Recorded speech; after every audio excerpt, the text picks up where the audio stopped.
So our first question is that as trade tensions between China and the U.S. continue to escalate, how do you see the prospects of China-U.S. green cooperation? Well, the one thing that we do know is, at least in the immediate term and medium term, the tensions will continue. But climate has been one of those areas where even at the height of tensions, we've been able to find areas to cooperate and continue the dialogue. And it was very encouraging that the U.S. climate negotiator was just here in Beijing having discussions with his counterpart and finding areas of cooperation, both including what we can be doing together around issues such as methane, to ways that we can cooperate going into the very important COP meeting that's coming up. But on trade, that's an area where there's great potential, but also a lot of concern that what we'll be facing is really climate competition. And it's going to be very important for the governments to not only explore how we cooperate in coming up with climate solutions, but how we start to create frameworks to handle this climate competition. Yes, and also on the other hand, the so-called green trade war is also still ongoing. So how do you see the green trade war affect global efforts in addressing climate change issues? Well, at one level, competition always brings out the best, the innovation in both sides. And certainly with the United States and China being leaders when it comes to climate innovation, I think that this competition is going to create a lot more climate solutions, and that's a very positive thing. And the other positive about all of this is that there's a lot of money now to be investing in those opportunities. And so we expect to see sort of climate tech bubbling in many of the ways that we had seen technology and innovation bubbling previously. The challenge is to make sure that what we have is a free and fair trade. And speaking of finding solutions to combat climate change, how would you evaluate China's efforts in addressing climate change issues, especially like through the Belt and Road Initiative and green financing? Well, we've certainly seen China come a long way, particularly when China was the first to add green finance to the G20 process when it was hosting in 2015.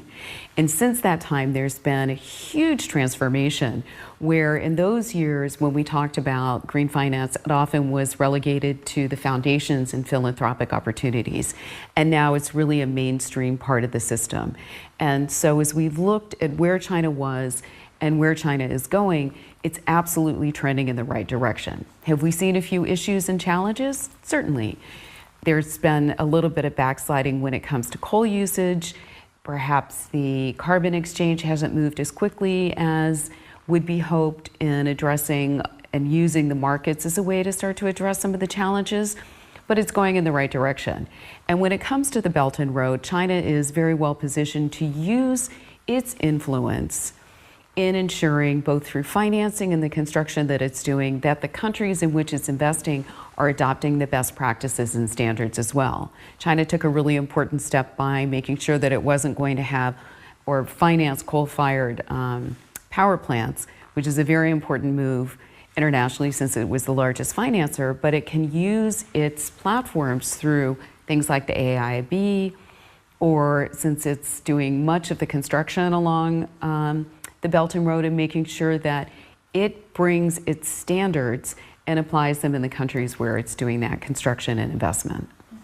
Then how do you see the prospects of green cooperation, green finance cooperation between China and the U.S.? As I had talked about earlier, there's tremendous opportunity, and we're going to see a big growth in climate solutions, and so the opportunity is there. How we create the frameworks for ensuring that we can invest in these different opportunities in both countries and making sure that concerns like national security are addressed are going to be important. And those are things that the two governments really should be discussing, how they create those frameworks and how we agree upon rules to make sure that we can continue to see flows of investment both ways into climate technologies in ways that work for both countries and, quite honestly, bring those kinds of climate solutions to the rest of the world. And as green finance is becoming more and more important in combating climate change issues, how do you think these financial systems can better promote global green cooperation? Well, that's really an excellent question. We do have a number of systems that now are taking on green finance to create what the regulatory and financial structures will look like globally. as we talked about earlier, China was the first to create a green finance working group for the G20, and that has become a staple of every G20 now in creating what the financial framework and recommendations should be for countries in what their financial system should look like. We need to be working through the G20, through the World Bank, through the multilateral banks who need to really be updating their charters to be more reflective of the direction of travel when it comes to climate, and making sure that money that is perhaps allocated in the North is getting to where it's needed in the global South. And the same thing when it comes to COP, making sure that every year COP is making progress, that we're continuing to bring the world together to come up with commitments that can be enforced and upheld to really continue to move us in the right direction on climate, because it is an existential threat. And the one thing I'd like to add to this too is it's not just about climate, it's about biodiversity as well.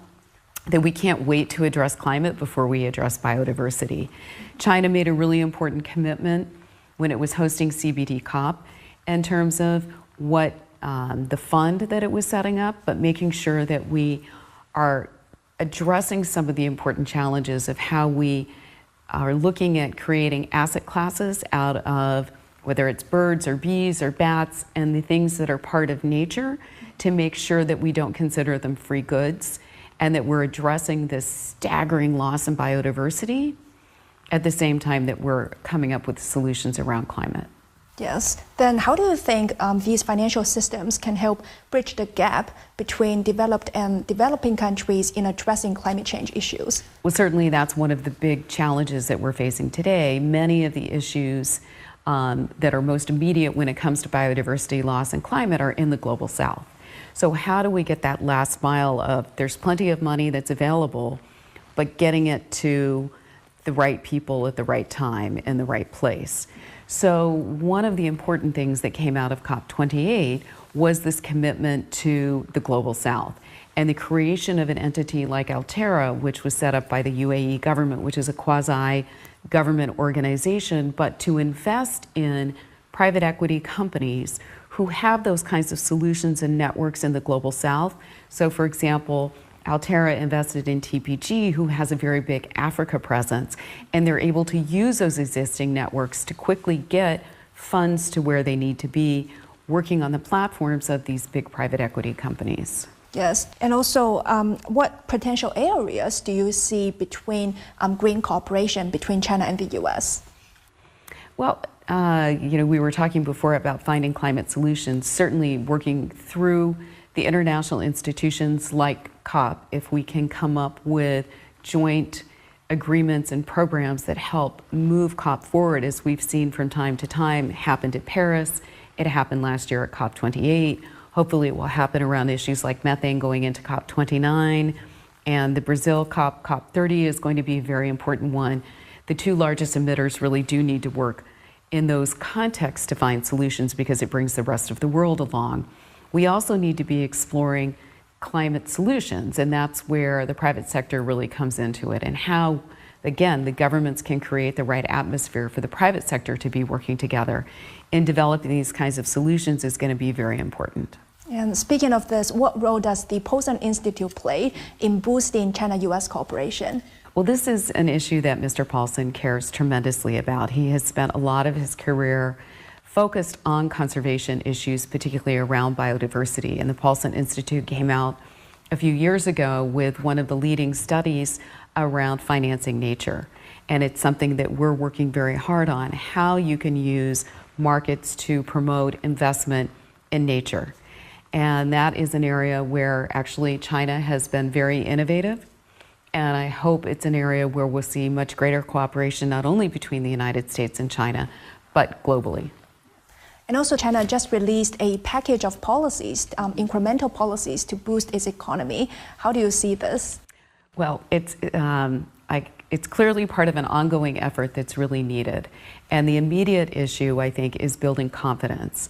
Confidence that the Chinese government recognizes it's a serious issue to address the economy, and that these aren't one-time actions, that these are systemic actions that are going to help turn around a number of the issues that China is facing. It seems to be a comprehensive plan, but to address some of the big concerns around the real estate market, around local government debt, and encouragement of the private sector. And those are necessary facts to start to unleash consumption, which is going to be critically important in turning around the Chinese economy. Coming up next, green development is at the forefront of China's economic strategy, emphasizing harmony between people and nature. Expanding high-level opening up remains essential to advancing Chinese path to modernization. Later, we will be joined by Benjamin Hung, International President at Standard Chartered, who will explore the internationalization of the Chinese RMB and its implications for global trade. He will also share his insights on the importance of consumer confidence and the role of fiscal policies in stimulating domestic demand.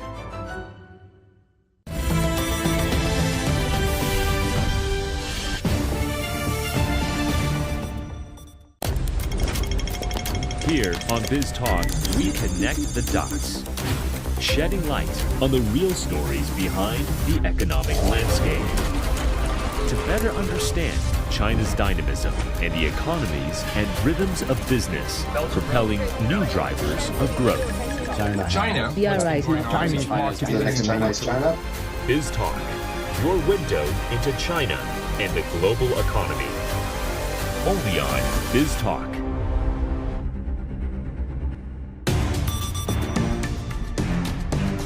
360-degree profiles of industry movers and shakers, tech mavericks, and policymakers. We drill down on their success.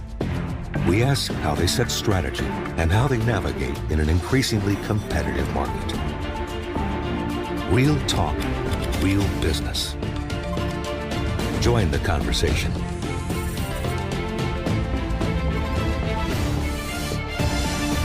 Biztalk, only on CGTN.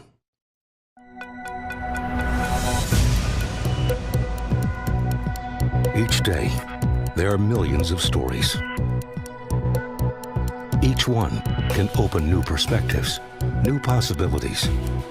Wherever you look, we are there to see, discover, explore. We put the pieces together to find what really matters to you, all around the world, all around the clock. Our reporters are at home across the globe. From our headquarters in Beijing and production centers in Washington, Nairobi, and London. Stories from across the globe, reaching people across the globe. CGTN. See the difference.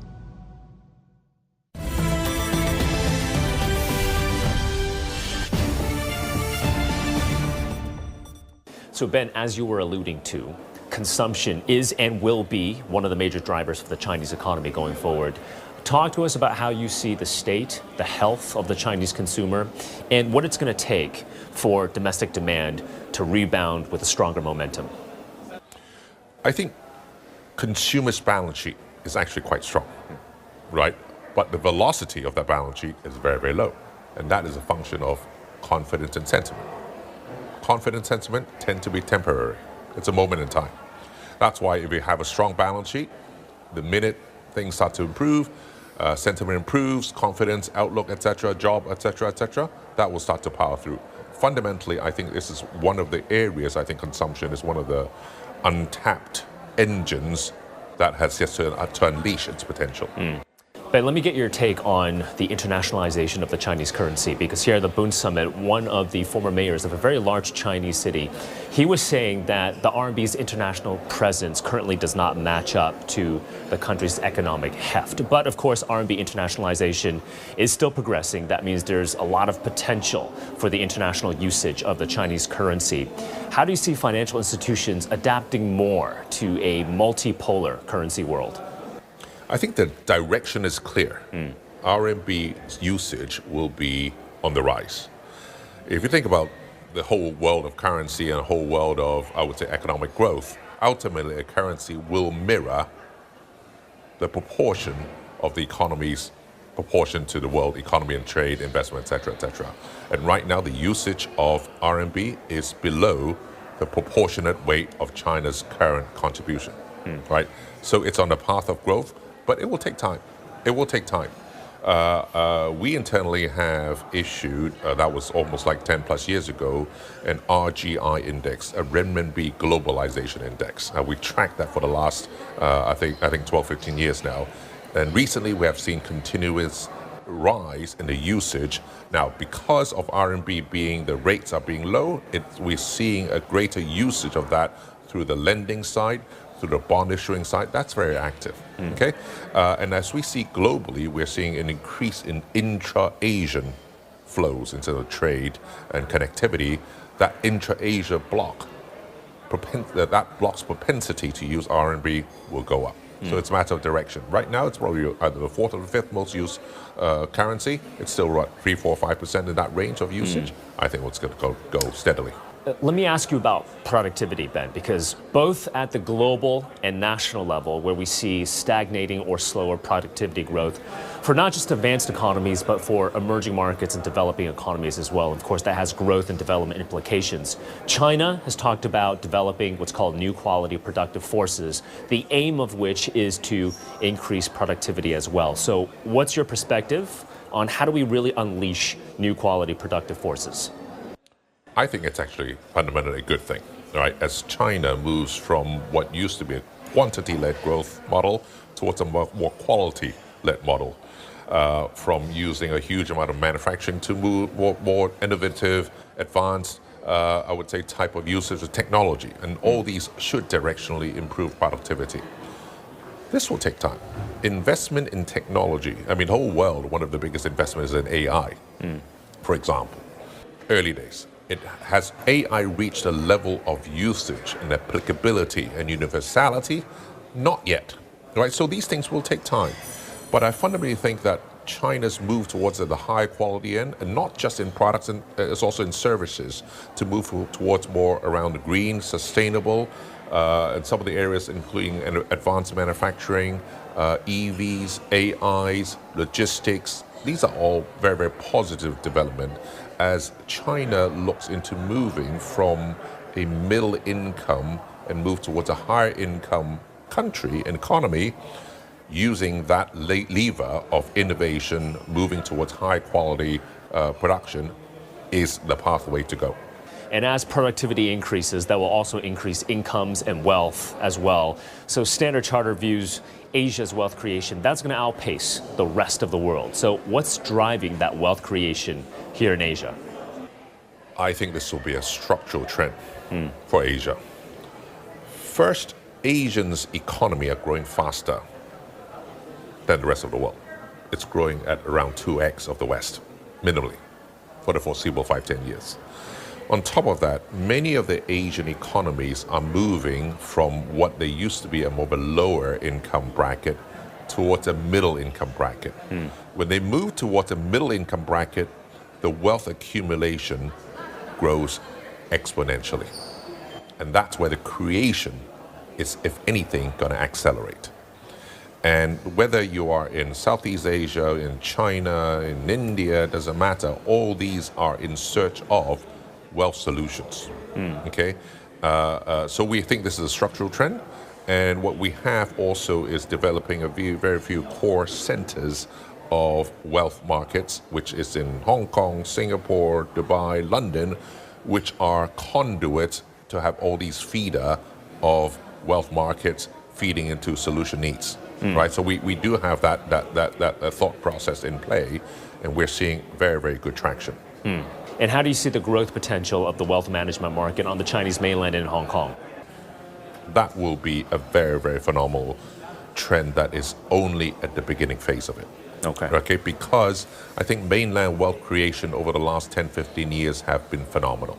Mainland AUM, or the mainland affluent segment's AUM, currently is not very diversified. It's primarily within China, and within that, a huge amount being placed into real estate. Okay, we see the next process to be diversifying into global financial instruments, different type of wealth products and solutions. So that trend will be very much at the earlier stage. We're very, very keen to help support that whole diversification process. And Standard Chartered also believes that global trade and investment flows, that's going to be anchored here in Asia, in the Middle East, in Africa. And I want to break that down a little bit more. So first of all, how do you see this economic relationship? I would say this budding, growing economic relationship between China and the Middle East. China, Middle East is one of the fastest growing corridor we are internally seeing, okay? And of course, if you look at the GCC side of things, China is actually GCC's largest trading partner, and it's two-way, okay? Naturally, one way everyone assumes, and that's correctly so, is the kind of energy, oil, resources, and the ancillary in terms of export to China, that is very, very strong. On the flip side, Middle East is also having a huge amount of development, infrastructure, diversification away from the oil sector. There's a huge amount of projects that are being had in Middle East, whether it's Dubai, Abu Dhabi, Qatar, Saudi, etc., etc. And with all these infrastructure projects, who are supplying the technology, know-how, and the EPC manufacturing and equipment? Big chunk of it from China. Okay, so this is a very, very much of a parallel two-way flow, and that corridor is again happening very, very fast, and we're keen to support that. And what about the China and Africa trade corridor? Because it seems like there's massive potential here. One of your competitor banks on the African continent, he was talking about, look, the China-Africa economic relationship, that could be the most transformative economic relationship in the 21st century. FOCAC, of course, the Forum on China-Africa Cooperation, sending a very clear signal that China and Africa will work together when it comes to advancing modernization. I agree. And we're still seeing the early phases of it. The most natural one will be around the commodities, right, which Africa is very rich at and China is in huge demand for. That's a very, very natural one, and that has been happening, right? I think what hasn't evolved is on the other parts, including the usage of Africa as the next chapter of manufacturing, I would say as a hub. I don't think that is happening yet. Unfortunately, I think COVID has been very regressive, okay? Where the rich countries became richer, the poor countries became poorer. So I think we need to have also a phase to help support those who are a little bit challenged by COVID to help bring them up. And what was discussed and announced yesterday, which is very, very good, of China offering the kind of tariff-free to all the least developed countries, in many of which in Africa. That's fundamentally very, very good. That will help support the development of the African nation, right? I do see fundamental potential. Not many banks can connect the dots between the two regional blocks. We're one of them. We're very keen to support. And I think you can connect the dots between China, the Middle East, and Africa. Right? That would be an interesting corridor to look out for in the future. Because the bulk of the trade connects through the Middle East, right? Both in terms of as a port, as a logistics, as a financial, as a re-exporting. That's where it's happening. So Middle East is really the kind of regional hub to connect the entire continent, alongside flights as well. Same thing. That's where financial centers and international flight centers, cargo centers are all taking place, right? So we're seeing that place happening. So let's bring it back here to this part of the world. Standard Chartered saw strong income growth with regards to its business in the China to ASEAN trade corridor. This is now one of the biggest economic relationships in the world. Last year, China and ASEAN doing over $900 billion worth of trade. What is the growth potential of this specific trade corridor and the evolving trade dynamics here? It's also another phenomenally bright corridor. Let's take a step back, okay? Because of the rise in protectionism, because of the rise in geopolitics, we are seeing one of the biggest rewiring of supply chain that we've seen in the last 50 years, okay? What used to be direct from China to Europe and US now will fundamentally be rerouted first via the global south before it reaches the west, okay? And the first port of call, most naturally, will be ASEAN, right? The likes of Indonesia, Vietnam, Malaysia, Thailand, you name it, will be the first port of call. But also into South Asia, Bangladesh, Sri Lanka, India, and then also into Middle East, Africa, and for that matter, Latin, Mexico, right? So the whole global South will be the kind of conduit via which trade will be had. So 30 years ago, South-South trade only accounted for 5% of global trade. Today it's 20 and rising rapidly. ASEAN is just the beginning part of that whole South-South trade. And we're seeing phenomenal growth. So again, as a bank, we're a connector. We connect buyers and sellers, importers, exporters. And they are all doing the kind of rewiring because of what's happening in the rise in protectionism. So whilst there are issues and challenges and risks, there are equally plenty of opportunities. But Ben, is that growth sustainable? Because we are seeing the return of geopolitics in this part of the world. Well, fundamentally, the whole world having gone through perhaps 2-3 years ago, huge amounts of supply chain disruption, most of the players would want to see resilience. Okay? Resilience in how goods are delivered from one part of the world to another to make sure there are as little disruption as possible. And the way to achieve resilience is through diversification. And that's why we hear the whole phenomenon of China plus one, China plus two, China plus N. The challenge that we're facing is China is so successful and so big in terms of size, scale, and quality that it's actually difficult to find an alternative to replace China, right? And hence this process will take a bit of time, right? If you are an importer from Europe or from US, it will take time for them to diversify that chain, because that current chain that China provides, it's very, very high quality, very cost efficient, and producing with massive scale. So Ben, how is Standard Chartered thinking about managing the risks from fragmentation of global trade? How are you planning for these risks, but also leveraging growth opportunities as well? Well, again, banks are born to follow flows. Trade flows, capital flows, investment flows. And I think right now, as I was describing, the flows will change its path.